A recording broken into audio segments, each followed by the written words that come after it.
جب ہم ہی اچھے نہیں ہیں تو پھر رحمت کی چادریں تو نہیں تان دی جائیں گی ہمارے اوپر. یہ حکمران عذاب ہے ہمارے اوپر اور یہ ہمارے گناہوں کی سزا ہے. حجاج بن یوسف بصرے کا سخت گیر حاکم اپنے ہاتھ سے 70,000 لوگوں کو قتل کیا تھا. 90,000 لوگ اس کے حکم سے کٹے تھے. حضرت حسن بصری رضی اللہ تعالیٰ عنہ فرمایا کرتے تھے اگر پچھلی امتوں کے لوگ اپنے سارے ظالموں کو لے آئیں اور ایک پلڑے میں ڈال دیں، ہم صرف حجاج بن یوسف کو دوسرے پلڑے میں ڈال دیں گے، یہ پھر بھی بھاری ہوگا. صحابی رسول کو سین حرم میں ذبح کیا شخص، بہت ظالم شخص. تو کسی نے جرت کی، جرت کرنے والے ہر دور میں ہوتے ہیں، اور کہا کہ تو نے حضرت عمر کا زمانہ دیکھا ہوا ہے، اگر تو بچہ تھا اس وقت، ان جیسا انداز حکمرانی کیوں اختیار نہیں کرتا، اتنا بڑا ظالم کیوں ہو گیا تو حجاج بن یوسف نے جو جواب دیا وہ 2 لفظوں میں تھا. اس نے کہا تبازروا اتعمر لکم، تم ابو ذر بن جاؤ میں عمر بن جاتا ہوں. جب عوام اچھی نہیں ہوگی تو پھر یہی اوپر ہوگا. جب میں کہتا ہوں الہی میرے احوال دیکھ، حکم ہوتا ہے اپنا نامہ اعمال دیکھ. اور ایک روایت میں ہے اعمالکم امالکم، تمہارے اعمال ہی تمہارے امال ہیں، جس طرح کے عمل ہوں گے اس طرح تمہارے اوپر مسلط کر دیے جائیں گے. بندہ سمجھتا ہے کہ یہ آ جائے گا تو شاید یہ اچھا ہوگا، یہ آئے گا تو شاید یہ اچھا ہوگا. ایسے کافی دیر پہلے ایک حکومت گئی، پھر اس کی بعد دوسری آئی، تو وہ کوئی صحافی تھے تو مجھے کہنے لگے کہ آپ کیا اس پر کہتے ہیں؟ تو میں نے کہا کہ ہم نے پھولوں کی آرزو کی تھی، آنکھوں میں موتیا اتر آیا. تو یہی ہوتا ہے، جب تک ہم خود اپنے آپ کو صحیح نہیں کرنا چاہیں گے اتنی دیر تک کچھ بھی نہیں ہوگا. اور دوسری طرف یہ جو نظام ہے اس وقت ہمارے اوپر مسلط، ہم با دل نخواستہ قبول کیے ہوئے ہیں، اور یہ مشق تھی کہ چلو اس کے ذریعے سے کوئی بہتری کا راستہ نکلے، لیکن 70 سال سے وہ کولو کے بیل کی طرح وہی مشق ہو رہی ہے.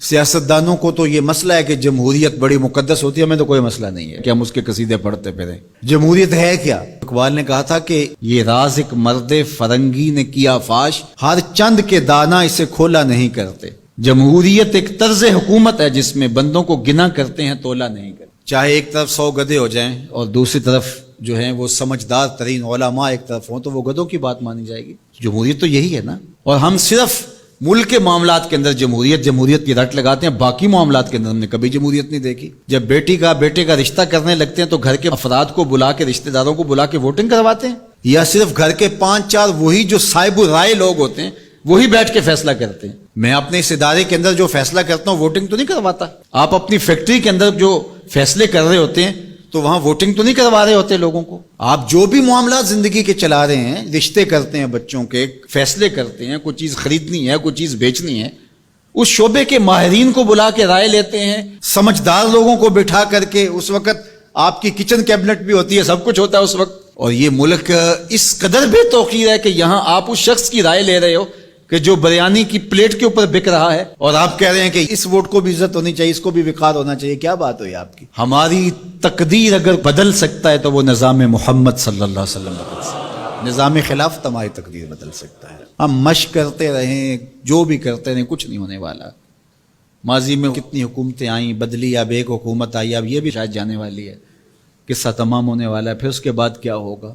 یہاں ایجنسیوں کے لوگ بھی موجود ہیں، میں میسج دیتا ہوں، کوئی ملک کے اندر سے سنجیدہ لوگوں کو اکٹھا کرے. 22 کروڑ کی عوام میں سے کوئی 100 آدمی بھی نہیں ملے گا جو دیانتدار بھی ہو، خیر خواہ بھی ہو اس ملک کا، اور باصلاحیت بھی ہو. ان لوگوں کو بٹھائیں اور کوئی 10-15 سال کے لیے ان کے سپرد کریں ملک، کوئی معاملے سیدھے کریں. غریب کے لیے تو زندگی اتنی تنگ ہو گئی ہے کہ خودکشی منع ہے شریعت میں، ورنہ لوگ خودکشی کر لیں. یہ حالات اگر یورپ میں ہوں، دیگر ممالک میں ہوں، تو وہ تو اجتماعی خودکشیاں کریں. یا ہمارا مذہب ہمیں روک رہا ہے اور ہم برداشت کر رہے ہیں اور صبر کر رہے ہیں. ہمارے مذہب نے ہمیں صبر کی تلقین کی ہے. ورنہ آپ گھر سے نکلتے ہیں، کوڑے کے ڈھیر پڑے ہوئے ہیں جگہ جگہ. لوگوں کے رویے کتنے کھردرے ہو گئے. رشتہ داریوں کے اندر باہمی الجھنیں، لڑائیاں، شر فساد، ایک دوسرے کی ٹانگیں کھینچنا. گلیوں بازاروں سے لے کر کے آپ اوپر کی سطح تک چلے جائیں، یہ معاشرہ نہیں رہا. یہ بے ہنگم ہجوم ہے، یہ وحشیوں کا ایک طبیلہ بن گیا ہے. انسانیت نام کی چیزیں تقریباً رخصت ہو چکی ہیں. یہ زندگی گزاری نہیں جا رہی، زندگی گھسیٹی جا رہی ہے. ہم اپنی لاشیں گھسیٹ رہے ہیں. زندگی میں طمانینت، سکون نام کی کوئی چیز ہی نہیں ہے. ہر بندہ ہاتھ ملاتے ہوئے دوسرے سے ڈر رہا ہے کہ پتہ نہیں یہ میرے ساتھ کیا کرنے والا ہے. یہ تو وحشیوں کا معاشرہ ہوتا ہے، انسانوں کا معاشرہ تو نہیں ہوتا. لوگ غریب سے غریب تر ہو رہے ہیں، اور چند لوگوں کے پاس دولتیں اتنی ہیں کہ ان سے شمار ہی نہیں ہو رہی. اور نفس کی کمینگی بھی ختم نہیں ہو رہی. کھا گئے لوگوں کو لوٹ کے, لوگوں کا خون چوس گئے. وہ کبھی آپ نے کوا دیکھا ہے جو بچے کے ہاتھ سے بھی روٹی چھین لیتا ہے؟ یہ ہمارے جو بچے ابھی پیدا ہونے والے ان سے بھی روٹی چھین چکے ہیں, اور آگے ان کی نسلیں ہماری آنے والی نسلوں کی روٹی چھیننے کی تیاریاں کر رہی ہیں. تو ہمیں اپنے آپ کو صحیح کرنا ہوگا, اور میں مشورہ دیتا ہوں میری یہ باتیں ضرور پہنچائیں کہ خدا را رحم کیجئے. جو اپنے بند کمروں میں بیٹھے انہیں نہیں پتا کہ لوگ کس طرح سسک سسک کے زندگی گزار رہے ہیں, کیا اذیت ناک زندگی ہے لوگوں کی. تو اس لیے خدا را اس ملک پر رحم کھائیں. جن کے پاس قوت نافذہ ہے وہ ضرور اس کو استعمال کریں, اور کوئی ایسا فیصلہ کیجئے کہ جو یہ پج مردہ معاشرہ پھر سے جی اٹھے, اور وہ ایک ہی راستہ ہے, اور وہ راستہ میرے حضور کا دیا ہوا راستہ ہے.